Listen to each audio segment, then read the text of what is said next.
with experts predicting further cuts this year. But it also slashed the UK's growth forecast in half. Economist Duncan Weldon told LBC it's bad news from the central bank. The British economy is stuck in something of a rut. I think it's important, though, to keep in mind that this is a rut which is affecting a lot of economies. The Italian economy is stagnating, France is contracting, Germany is contracting. There is something in the air in Europe at the moment. The Foreign Office says Britain would oppose any effort to move Palestinians out of Gaza against their will. It's after President Donald Trump suggested the US would consider taking ownership of the Strip and redevelop it into the Riviera of the Middle East. Israel's Foreign Minister Gideon Saar addressed the idea during a news conference earlier. We don't have details yet, but we can talk about principles. The principles must be everyone that is ready to immigrate, wants to immigrate from his free will. It is moral to give him that option and not to put him in prison. A new law to force social landlords to fix dangerous damp and mould will come into force in October. The legislation's named after 2-year-old Awab Ishak, who died as a direct result of exposure to mould and stuff in his social home that his family rented in Rochdale in 2020. It means landlords will have to investigate and fix issues within a set period of time. Greece's government's declared a state of emergency on Santorini after hundreds of undersea tremors shook the island for nearly a week. Additional fire, police, Coast Guard and armed forces officers have been mobilised. And a school named after the Duke of York is set to be rebranded as something less controversial. Prince Andrew's School, the only secondary school on the remote British overseas territory of St Helier, is asking for students to suggest new names. It's after recent public controversy surrounding the Prince. In the city, the FTSE 100 has closed up 103 points at 87.27. The pound buys $1.24 and €1.19. LBC weather dry and mostly clear for much of the UK tonight. Some showers in the far southeast and across the Channel Islands, and a low of -3. From Global's newsroom for LBC, I'm Daryl Jackson. This is LBC from Global, leading Britain's conversation with Iain Dale.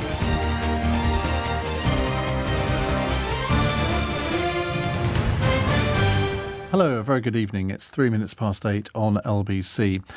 I want to talk about effectively the economy in this hour and how to generate growth, how to encourage entrepreneurs, how to encourage people in this country maybe to be a little bit more patriotic and buy British goods, because I think it is quite important.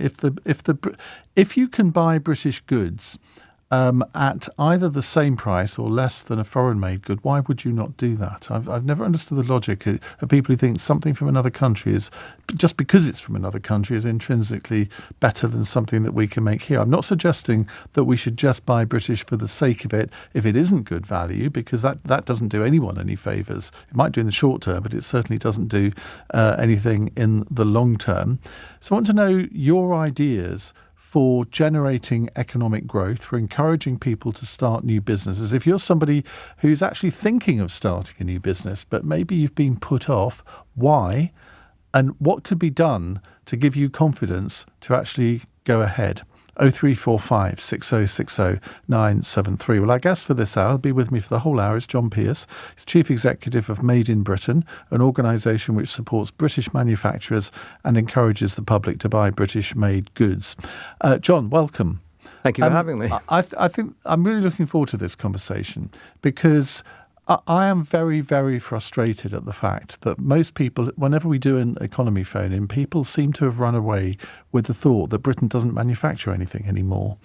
And if you look at the league table, we are still the 9th biggest manufacturer or manufacturing economy in the world. Now, if you say to me, yeah, but what do we manufacture? Then I start to struggle, though, because the industry, I think, is absolutely terrible at getting its message across, at saying, well, look, we do this really well in our country and we should be they should be shouting about it. So people like me can then repeat it in conversations like this. So does that frustrate you as well? We've spent the last 10 years trying to help people like you who want to know what's made here in this country. And we've now got to a point where there's more than 2,000 companies all using the same trademark, and we protect it for them. And then they use it on their products to identify their products that they make here. but they also put their products onto a database. So we've got a place where the general public can go. They can go to madeinbritain.org and they can see everything that we're making here. So in terms of our biggest sectors of manufacturing, what are they now? Because 30 or 40 years ago, we all knew that we had very strong sort of heavy industries, but most of them have gone now. So that gives people the impression that we don't have much manufacturing industry left. But what would you say were the biggest manufacturing sectors now, as successful ones? I think if you look at the database of our members, construction products is a very important sector. It's an important sector for us. It's 25% of our membership is making something in the construction sector, not necessarily just the bricks and mortar, but also the interiors of buildings. Most of the things in this room, perhaps not the electronic things, but lots of the things in this room and in this building could definitely be made by a member of Made in Britain. The other sector that's really important is the supply chain engineering sector. Again, 25% of our members are in some way self-defining as being engineering or fabrication, making something out of metal or sophisticated materials that will be feeding into all sorts of greater sectors, defence, the automotive sector. I think the important thing right now is that these companies want to promote themselves together in this way and to remind the British public that they've got to buy something made in Britain, and that's good for everyone. That's good for the economy, certainly. And I mean, there have always been campaigns to encourage people to buy British, but do they? Is there any resistance to that in some ways? And because when we were in the EU, you used to see lots of things saying made in the EU, but comparatively rarely would you see something sort of overtly saying made in Britain, apart from the little bit where there is the country manufacturer. Well, they were waiting for our organisation. I mean, we're very serious about the protection of the trademark. But you know, we are an organisation that belongs to manufacturers. I think that's the key difference with how we've done this, is that manufacturers got together. They wanted to identify their products, but they also wanted to identify their values in business. And what they've established is a network, really an ecosystem of British suppliers, because some of our members actually joined to buy materials and things, components from other members of Made in Britain. It's an ecosystem that needs each other. They need each other to thrive, and we're making it easier for them to find each other actually within that database. Do you think this country suffers from a lack of patriotism? And like in America, they'll have the American flag all over the place, and you'll have the Stars and Stripes on all sorts of different products. But here we tend to be a little bit more, I don't know, reticent about displaying any public sign of being proud to be British, whether we're individuals or whether we're companies. Well, I don't know about you, but I'm feeling very patriotic. I mean, I think we all have something to be very proud and to be blessed to be here in a country that is incredibly stable, is a lovely place to live. And I think the pride factor is that sometimes people don't know how to articulate their pride in the fact that they're here. Manufacturers actually fit into that category. What Made in Britain does for them on many levels is actually help them to articulate their pride in being a British manufacturer. And that's all about a narrative that they want to tell the British public. You know, what are the reasons to, if you see the mark on something, what are the reasons to buy it? And we like to think that we're providing lots of evidence that goes beyond just patriotism. It actually goes down to sort of economic and social value evidence as to why you should buy something made in this country. I should say we're streaming this, Aaron. If you were watching on Global Play, you would have just seen John brandish. What do you call it? The Made in Britain trademark? Made in Britain trademark, yeah. You can have this one if you like. Let me do that. I can brandish it in front of this particular camera. And it's interesting. It's got a sort of slight, Union flag, I suppose. It's got an arrow going up to the right. I suppose that indicates progress. But what about also... It points northeast. There's a reason for that. What about the idea, though, that Britain has become a country of finishing products, that the actual product isn't necessarily made in this country, but it's finished in this country? Does that still count as made in Britain? Yes, absolutely, it does. Yeah, I mean, certainly if you're looking at the automotive sector, the vehicles are so complex that, and you can't. Of course, we don't have all the materials that we need. So if you're making, as Vauxhall do, Vauxhall are a very strong member of Made in Britain. The Made in Britain mark is on the back of all the Vivaro vans that have been made, the old vans that are made at the Luton plant, and the new electric vehicles. Closing, isn't it? It is, yeah. And they're now moving all that production to electric vehicles. The electric vehicles will also carry the Made in Britain mark. I think the complexity of modern manufacturing means that you'd be hard pushed, unless you're making one product out of one material, you'd be hard pushed to remove assembly from the word manufacturing. I think the two things fit together really well. And of course, to assemble something, you need people. Yeah. Robots can do so much, but if you, as we did, we visited the Vauxhall plant, and it was fascinating seeing how robots and people work together to produce an end product that, at the end of the day, the finished thing is actually made here in this country with people that are in this country, and they're working, doing meaningful jobs in manufacturing sector. That's an enormous added value to the economy. Tariffs are the buzzword of the last week or two for obvious reasons. Are tariffs patriotic? Because Donald Trump is certainly portraying them in that way, isn't he? I'm not sure what you mean by are they patriotic? Well, I mean, the fact that he says he's doing it to protect American industry against unfair foreign competition. Now, we can all argue about whether that is A, the motivation, and B, that is correct. But there will be a lot of people who think, well, if he does it, then we should do it too. Well, I mean, all economies are different, aren't they? The British economy has certain things that we have to import, and I think that's the piece that's missing from the debate about tariffs. I mean, if we can't make something here, then we have to import it, and if another country has got something that we need, then we have to negotiate with them. And those relationships, those trading relationships, are really important, and they are all meant to be long term. So I don't think you can connect an economic reality to the tariff situation, really. But in a way, if Donald Trump does impose tariffs on the United Kingdom, which he could do, I live in hope that he doesn't, but he could do, then in a sense, your organisation comes into its own, doesn't it? Sort of buy British, made in Britain, because there'll be a lot of people who think, well, if he does that, well, I'm not going to buy any American products anymore. And there are lots of American products. So instead of maybe having a subscription to Netflix, you have a subscription to ITVX or something, or whatever the British equivalent of Netflix is.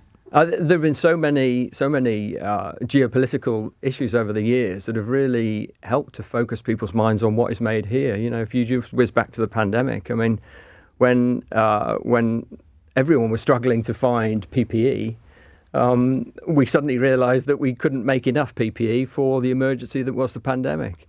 I'm very proud, actually, to say that the NHS are now starting making their own PPE. They've joined Made in Britain as a manufacturing plant up in the northeast, and they are making their own PPE that's reusable PPE that will be stockpiled and sold both in this country and abroad. So it has created change, and I think these things add focus to what have we got here that's available, and if we need it, how long would it take to bring from another country? But you see, I would think that indicates a failure of the British private sector to have the NHS manufacturing its own PPE. Why would the NHS need to get into that if there wasn't the ability within the private sector of manufacturing in this country to do it for them? Well, I mean, we're talking about a 30-year history of the movement of manufacturing over to other countries, and especially in the apparel sector. To make apparel, you need even technical apparel, you need machinists. And as you will know, I mean, we don't have enough machinists in the country to make all of the clothes, and very few apparel items are made in this country.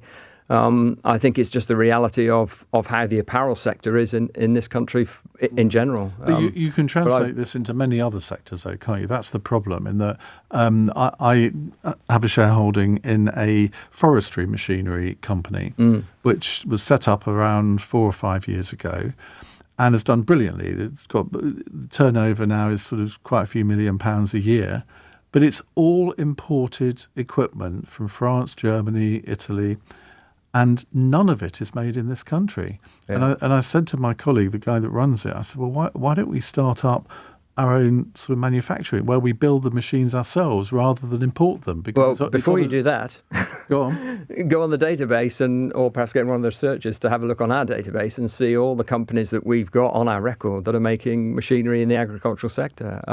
It might not be exactly the thing that you're looking for, but we do have companies that are making equipment for the forestry sector. We've got companies in agriculture. Yeah, I mean, rather than start from scratch, because you do know that manufacturing is a very high risky business to get into. Well, it's not only high risk, it's also very cash intensive, isn't it? Because, I mean, by definition, Absolutely. if you're going to build things, you've Yeah. got to have expensive bits of kit to do it. Absolutely. And I think that is probably, be interested to hear your view on this, that is probably the biggest barrier to people starting up businesses in this country, the access to capital, because the big banks, frankly, don't want to know. They're not in the business of taking risk. Unless you've got some sort of business angel or somebody who can absolutely see why you want to do this, it's a fool's errand if you haven't got any money of your own, isn't it? Well, yes. I mean, manufacturing is by far the most high-risk startup business. I mean, it's off the scale difficult because... More than restaurant. I know obviously restaurants aren't manufacturing, but 80% of those fail in the first year, I think. Manufacturing is extremely difficult for the reason that you need raw materials, you need energy, you need people, you need a premises, you need to be... And there's so many regulations around manufacturing, regardless of what you make. We've got 50 different product sectors that made in Britain, so we see this across all of our members. And I think what people underestimate is the power of being entrepreneurial in a business that's already going. You know, to start from scratch in manufacturing, you need an awful lot of money, you need deep pockets, you need a hell of a lot of skill and expertise. But you can be entrepreneurial by joining another business that's already going and adding your entrepreneurial flair to a company that needs it. Because, yes, manufacturers do need entrepreneurs, but they don't necessarily need them to set up something that's already happening. Right. Well, we'll come to phone calls in a bit. 0345 6060 973. John is here not only to hear your views, but maybe answer your questions. I really want to dig into the barriers to starting businesses in this country. We've talked a little bit about it there, but I think we might go into that a little bit more deeply. But we'd love to hear from you on 0345 6060 973. You're listening to LBC. I'm Iain Dale. It's 18 minutes past 8. This is LBC. We all know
on LBC. Coming up to 20 past 8 on LBC, John Pearce is with us, Chief Executive of Made in Britain, an organisation which supports British manufacturers and encourages the public to buy British-made products. Adam says, I'm aware that some companies are making goods overseas and finishing them in the UK, putting a couple of screws in to get their Made in Britain label. I suspect that's a bit of an exaggeration, but hey. Where we need to ramp this up is shipbuilding. Really? But more importantly, wind turbines and offshore wind farms, substations, all fabricated overseas, so a huge loss to UK construction, but also UK supply chains into the billions. Well, I think that last bit is absolutely right. I'd love to see the economics of proposing building more ships in this country, because there is a reason and we don't have a ship or a big shipbuilding industry anymore. And I'm not sure that much has changed since that went. Well, yeah, I mean, I think the thing to really let everyone know is that, there's an economic reality that Made in Britain is monitoring, and that is how many companies are prepared to be transparent about what they're making, to use the Made in Britain mark to promote themselves. What we can't do is move the economy in a direction, in any way. We can't influence the future of it. What we can influence is perhaps people's knowledge about what is currently being made here, and what they can do to influence the success of those businesses that are already thriving. We have a really interesting database of sort of longevity of business. So we've done things like the average longevity of a Made in Britain member. How many of our companies are 30, 40, 50 years old, sometimes 100 years old. These are companies that perhaps aren't, necessarily a household name, but they're making something that's strategically important for the country. Vital infrastructure, copper cables, copper tubing, metal fixings, all sorts of really vital things that I think people sometimes take for granted. We would all like to think that we should be making more of certain things that we used to make, but just because it was right in the past doesn't make it right today. And of course, the old manufacturing industries of the past have been in some ways replaced by new industries, which some people, a good example here from Terry in Peckham, who says, Games Workshop is a British company that produces almost everything in this country. It's world leading in its field and recently made it onto the FTSE 100, yet many people mock it. And why should manufacturing games be any different than manufacturing a widget or manufacturing a ship or something that uses a lot of steel? It's still a product. It's still manufactured. It's retailed. Okay, that part of it is different. But why would we mock companies or sectors like that? One of the challenges I often get is that we only make expensive things, and the things that we make are more expensive than imported alternatives. But that's absolutely not true. I mean, one of our longest term members is a company up in Lancashire that makes plastic boxes and ships them around the world in enormous volumes. I mean, in giant warehouses full of plastic boxes on immediate delivery for companies and distributors all over the world. And they're being made in this country and sold in this country successfully and profitably. And I think this is the key here, is that we don't want to make things just because we used to make things. We have to make products that are needed. But we also have to make them with companies that are actually consistently profitable. They can't just be loss-making legacy companies. They have to be consistently profitable. And that's what we're trying to exemplify, is that this is a growing group, sort of 20 to 30 new ones every month, that are proving that they're transparent. So you can go and see what they're making. Obviously, some in the defence sector won't let you go and see what they're making, but most of our members are very happy to see you at their premises. And they are trying to be more profitable, trying to add more economic and social value to their local communities, but also to the region that they're in, and obviously the whole of the UK economy as it stands. Does this narrative that I think did build up over a number of years, that Britain as a country is exceptional in design and is exceptional in coming up with lots of ideas, particularly in the manufacturing sector, but what we're useless at is marketing and sales? Now, I mean, it's a gross generalisation, but I think that there was a view that we invent stuff and other countries then take advantage of it. Yeah, I think it depends very much, which sector you look at.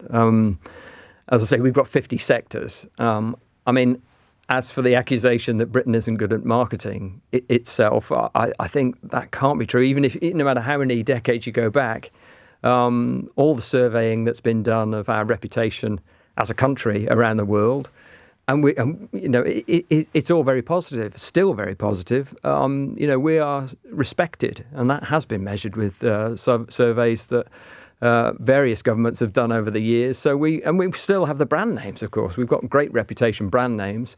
I think some of it is sort of self-defeating, the idea that we're not able to proudly declare and articulate what we're really good at. And of course, some of the companies, certainly on our database, are companies that people might not have heard of because they're making things that are hidden in the economy. Manhole covers, wheelie bins is a classic one. Nearly half of the wheelie bins in this country are made by one of our members, very proudly. Chris, was it John McDonnell who has an obsession with manhole covers? I think he collects them or something. Does he? Have I made that up? I don't know. I'm sure I interviewed him Get a researcher once. on that one. We need to speak to him. What's your weirdest hobby? And I'm pretty sure he said something to do with manhole covers. But anyway, we'll have a look at that over the next couple of minutes in case I've traduced him in some way. Each to their own. But the wheelie bins is a good one because it's something that people see all the time. We all put our bins out every week. And almost half the country's wheelie bins have got made in Britain on them because they're made in Shropshire. Another text here. I always think that, I'm going to mispronounce this, Hoserlock is an unsung hero of British design and manufacture. It used to be wholly UK made, but does now manufacture 25% abroad. I mean, I've got no idea why that would be, but presumably it's not alone in that. It's definitely not alone, yeah. I mean, what businesses find is that across a range of products, if you make lawnmowers and you make lawnmowers for £5,000 and £500, in across that range, it's perhaps not possible to make and sell them all profitably within a range of products that you want to prove the quality of them and for the quality to be consistent across the brand.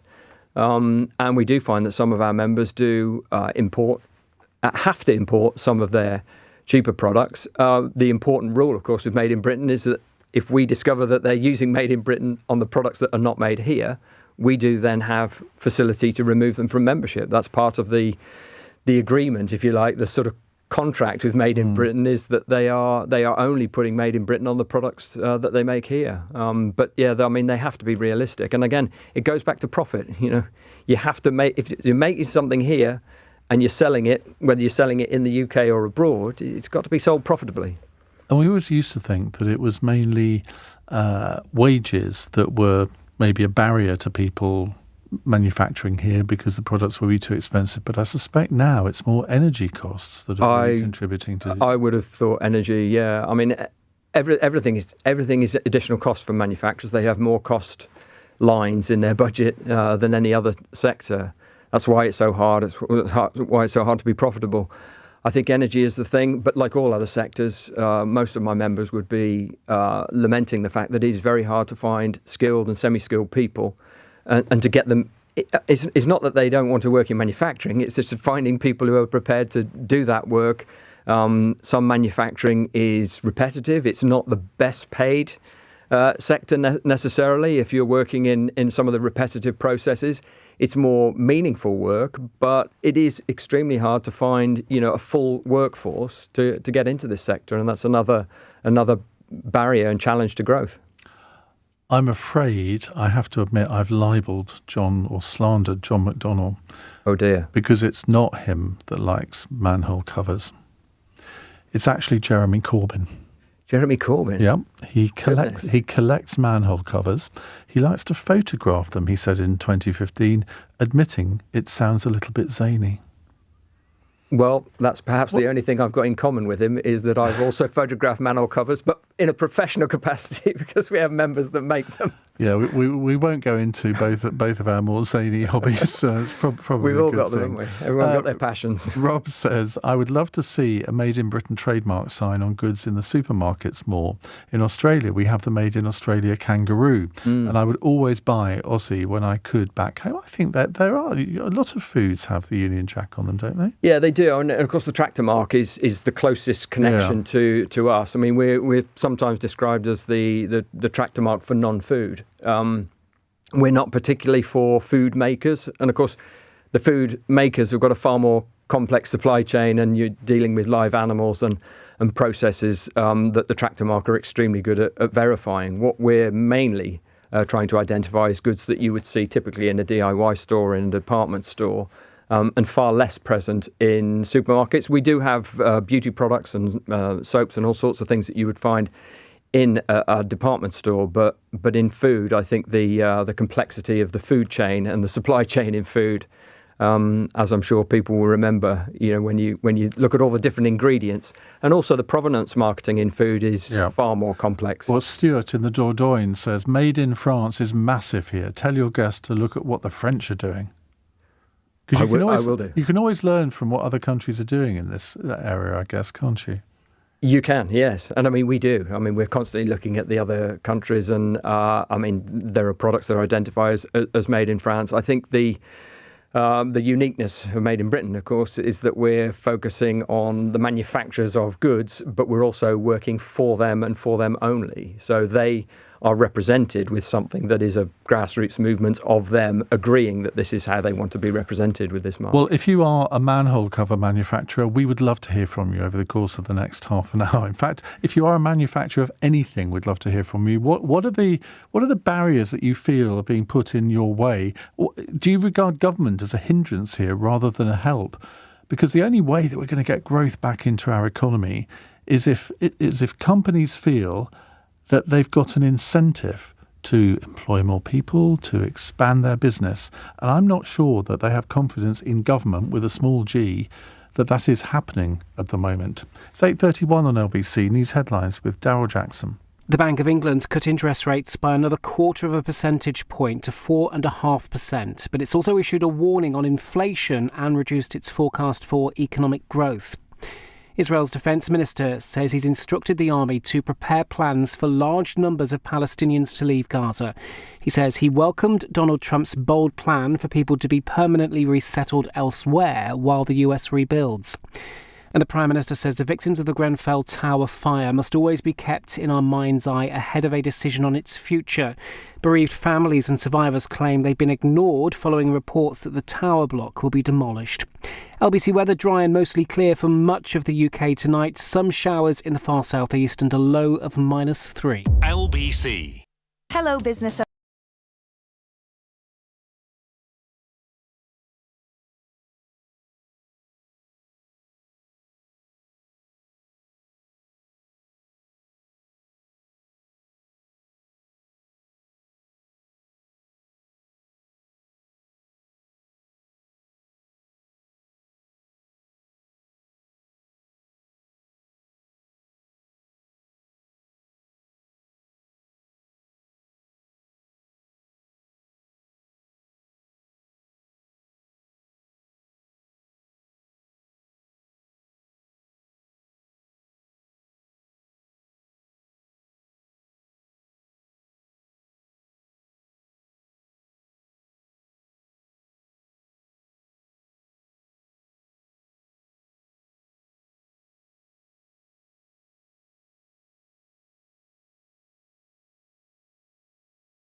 In Britain's conversation, Iain Dale. Alexa, send a comment to LBC.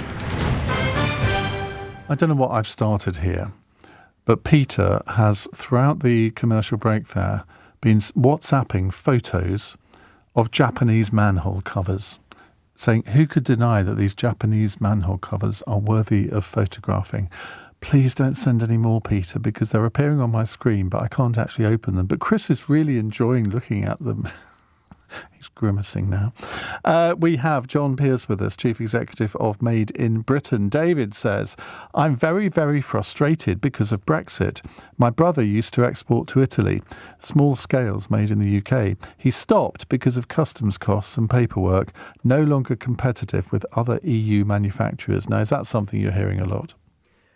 Well, when Brexit started to become a reality, the first sort of feedback that I heard was that the first problem, if you like, was sending samples of products, because the manufacturers, of course, they're not selling something virtual that you send on an email.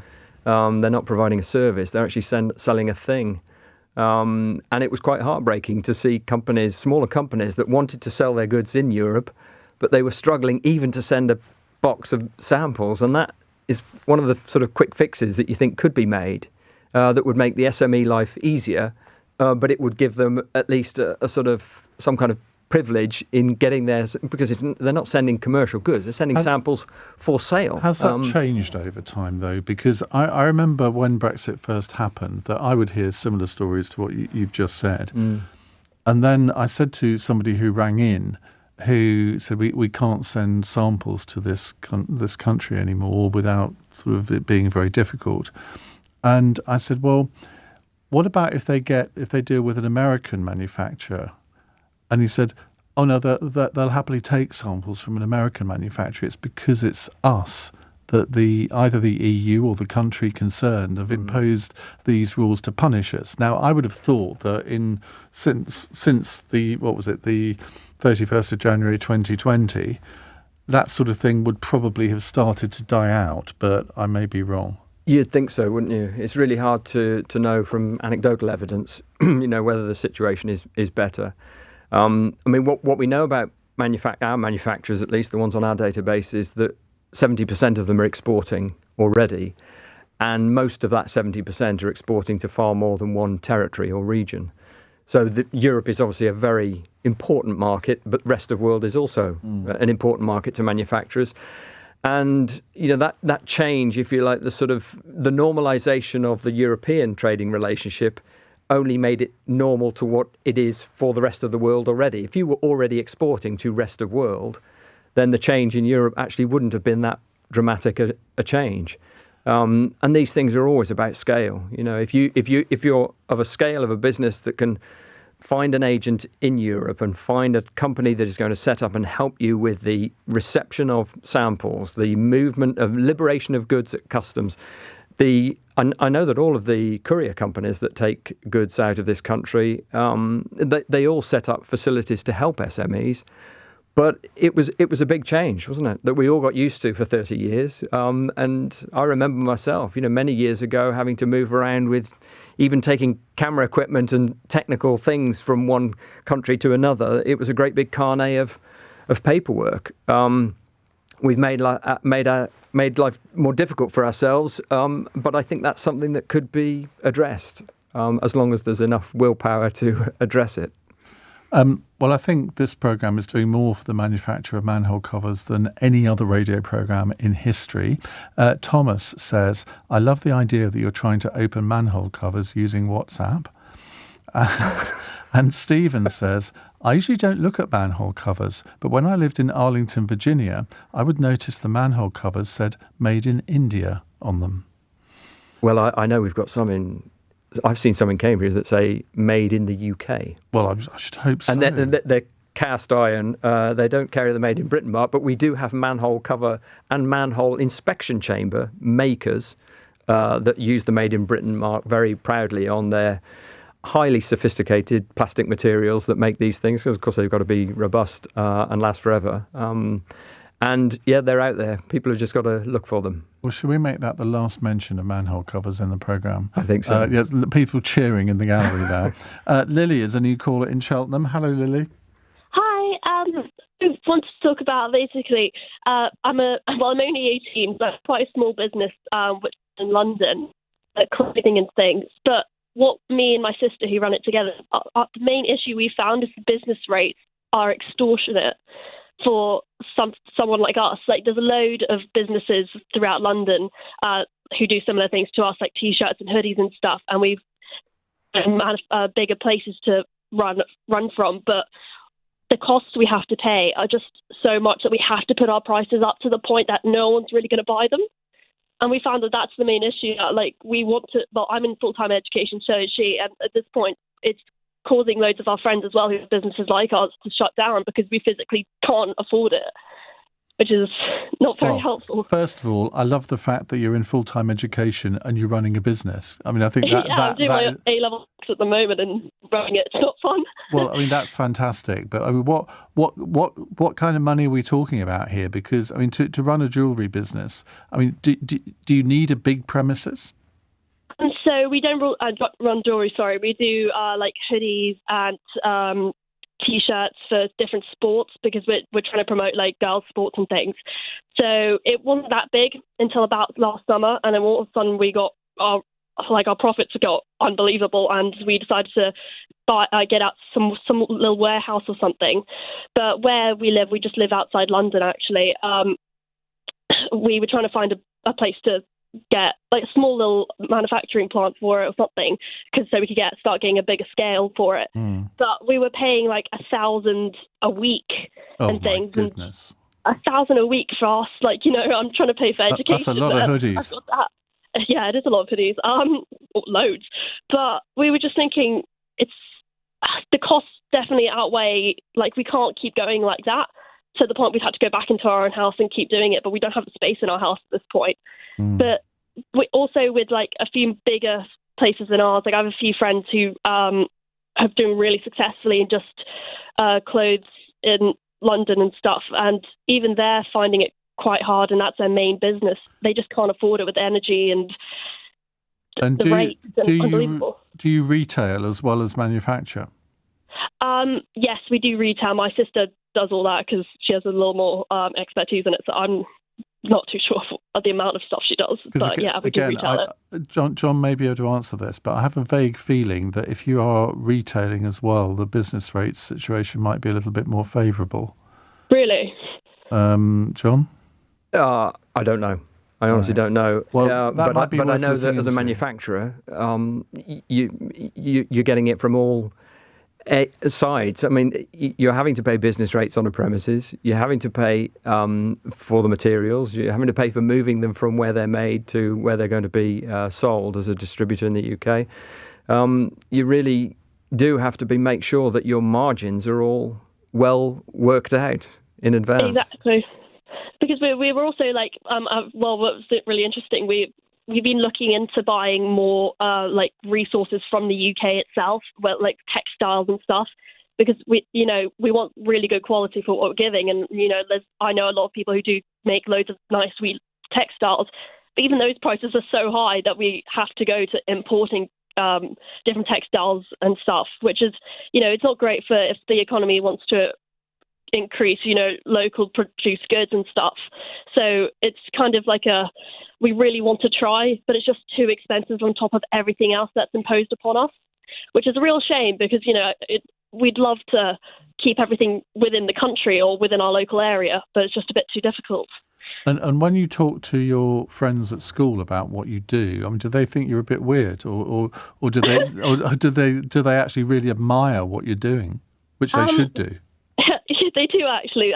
My school actually, I've got a lot of friends who actually buy from us. One of my friends actually got one of my sister is back over there at the moment working. She's off uni for a little bit, so she's been sending out some stuff. And one of my best friends, she didn't tell me she bought one of our hoodies, and she came up to me today and she's like, "What do you think of it?" I was like, "Oh, well, I'm really happy you've got it." But no, they do really admire it, and they think it's a great idea, and the school have really helped to try and promote it.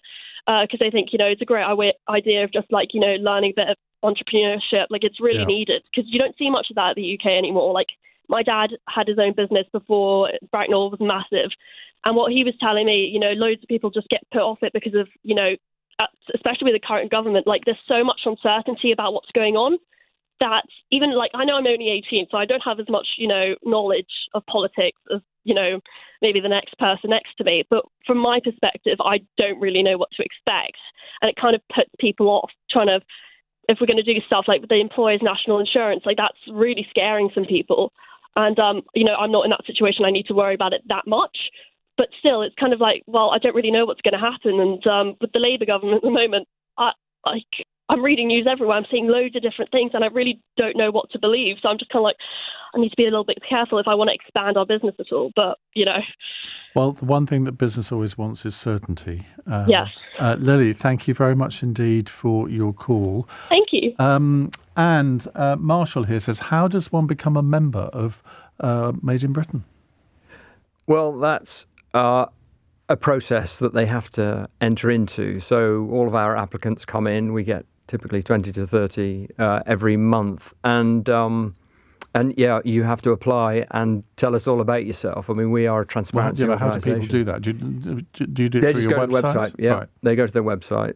There is a website application form. There are lots and lots of caveats to make sure that people understand that, we are just for British manufacturers. If you're not manufacturing, then there are lots of other organisations that can help you.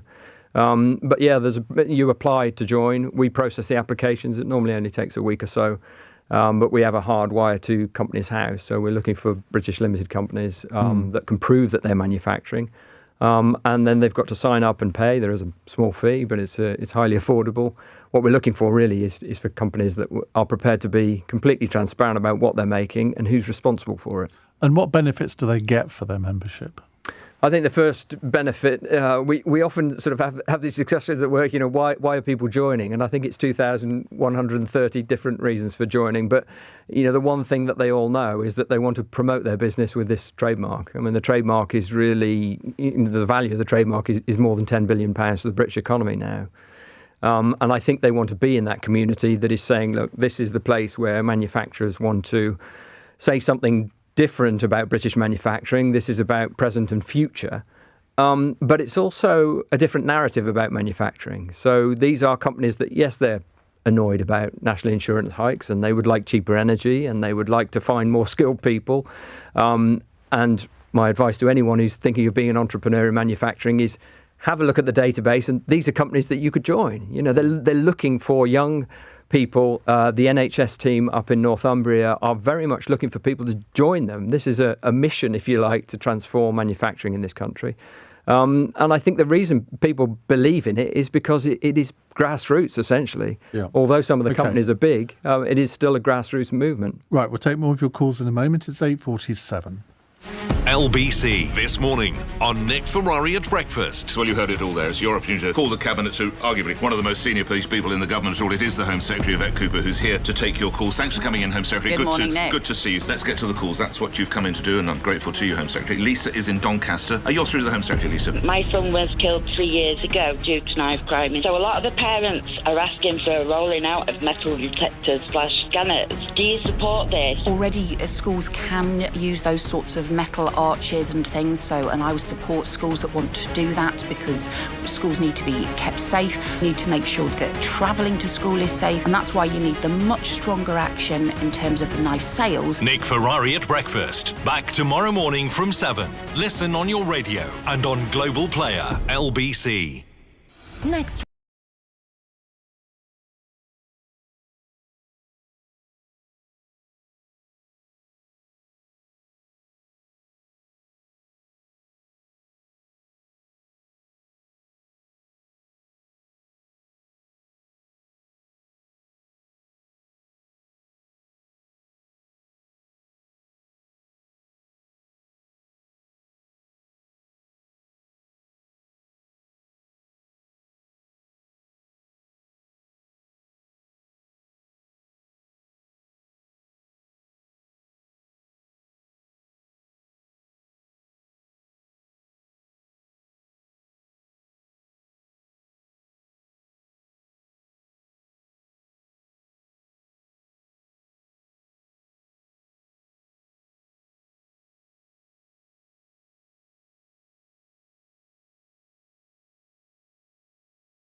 Text 84850. This is LBC. 8:51, John Pearce, Chief Executive of Made in Britain, is with us. Let's go to Daniel in Daventry. Hi, Daniel. Hi, Ian. Hi, John. Thanks for having me on. I thought I'd call in just as I work for a large German manufacturer of automation equipment that will directly interface with the manufacturing industry in the UK. And I just wanted to, I suppose, give you a bit of insight from my side. So we've already talked about we're around the sort of 8th, 9th largest manufacturing nation in the world. But it was mentioned earlier, I think, on the morning show, Nick's show, that we're actually 23rd in the world in terms of robotics adoption. So there's, in terms of like the output of the manufacturing industry, in 2023 it was around £217 billion to the economy. So it's a huge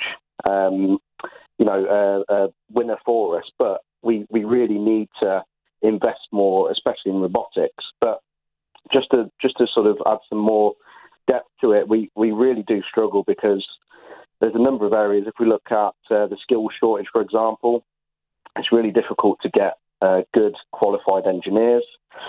We're also going to be coming across a really difficult time in the next 5 to 10 years with a huge raft of the industry retiring, and the younger generation aren't coming through. I mean, there was a survey done by the City and Guilds, I believe it was around about 2022. 5,018 to 24-year-olds were surveyed, and only 2% wanted to go into the manufacturing industry. And what do you put that down to? I come back to the point that you made earlier, that we're absolutely rubbish at marketing our industry. We're too humble. And marketing it to young people. Marketing it to young people, yeah. Like we're really, really happy to go up to the machine that's been running for 40 years, that's held together with duct tape and string.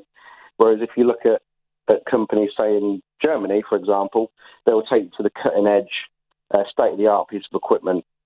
We are still in that make, do and mend mentality, and we need to change that. The young generation aren't interested. We need to invest in apprenticeships.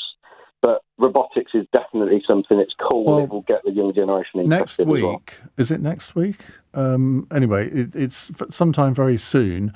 Jackie Smith, the Apprenticeships Minister, is going to come and do a phone-in on the programme. I'd love it for you to phone in on that, because I think that you've hit on something there. And John, maybe you want to have a comment on this, because in the end, obviously, sort of working in the media or in sort of AI, that's the glamorous end of things, or that's how I think a lot of young people perceive it anyway. But surely it's up to sectors like Daniel's and other manufacturers to market themselves to these young people so they do the engineering degrees that are absolutely vital for the future of those businesses. I do think they have a responsibility, yeah. But so do all the other sectors. Getting young people to be interested in what you're doing and getting them to lean into manufacturing, that is a permanent challenge, but it's also a challenge for all the other sectors. There aren't enough young people coming into the economy. And yeah, it's a competitive business. I mean, we play our part. Manufacturing plays its part by, marketing itself as a sector at Made in Britain. And we want to make the sector more attractive to young people, but to everyone as well, because it's not just, employing people for the sake of employing them. You've got to be employing them in a profitable business that's a good, safe place to work, but it's also contributing to the British economy in the way that it needs contribution, not just making something for the sake of it. OK, Daniel, thank you for that. Let's go to Tyler in Leeds. Tyler, very good evening. What would you like to say? Mr. Dale, I hope you and Mr. Pearce are having a nice evening. We are. Good to hear. My question is, what role do you both think that regional mayors and combined authorities have in sort of bringing regional businesses together and helping them export abroad? Because I know there's quite a few programmes in, like Tracy Brame, for example, in West Yorkshire, where I am. She's done a trade deal with Tennessee in America over NHS and sort of medical technology. And there's a lot of money going into adult skills and funding programs and apprenticeships. What role do you think mayors have going forward to sort of make sure that things made in Britain can be sold abroad?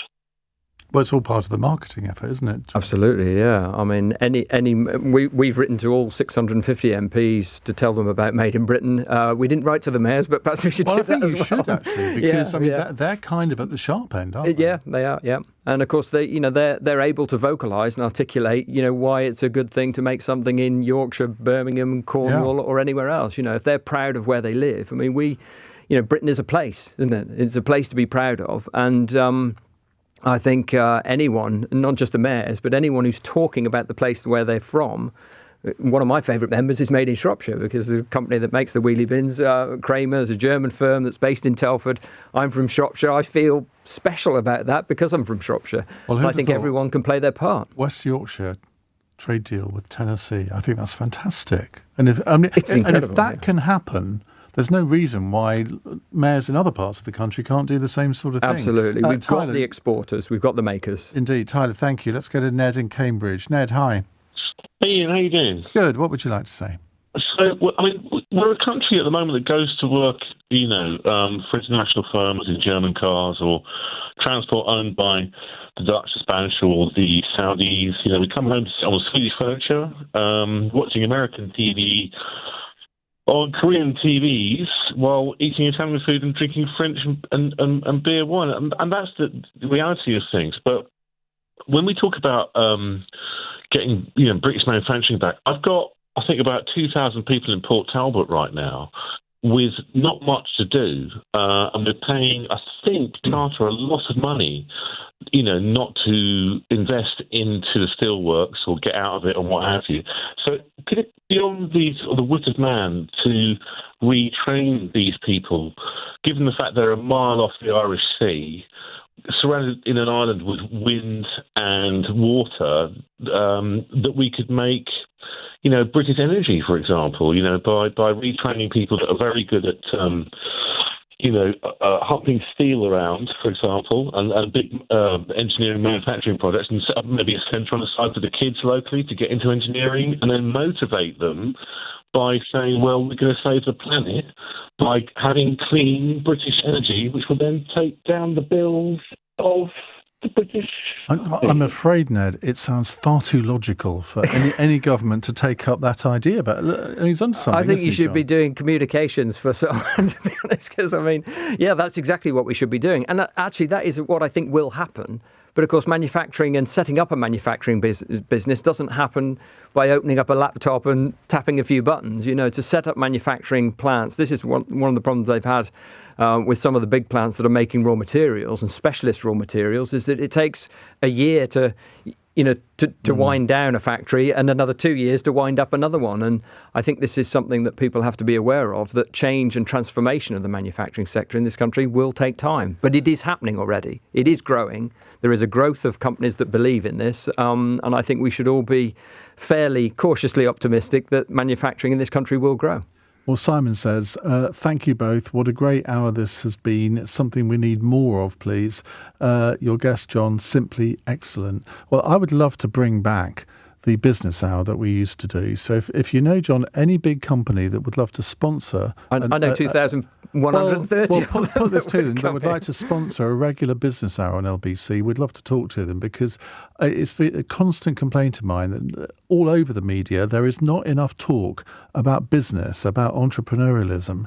And if you don't talk about it, people, why would they get interested in it? So that's your challenge I'm going to leave you with. Thank you for joining us over the last hour. That's John Pearce, Chief Executive of Made in Britain. Your website is?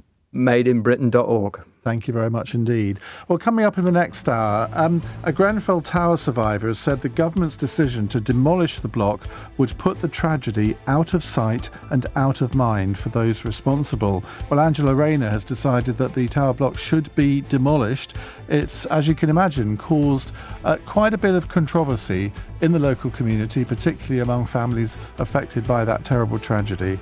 I want to get your views. Do you think that Angela Rayner is right, that the block should be demolished? If not, why not? 0345 6060 973 is the number to call here on LBC.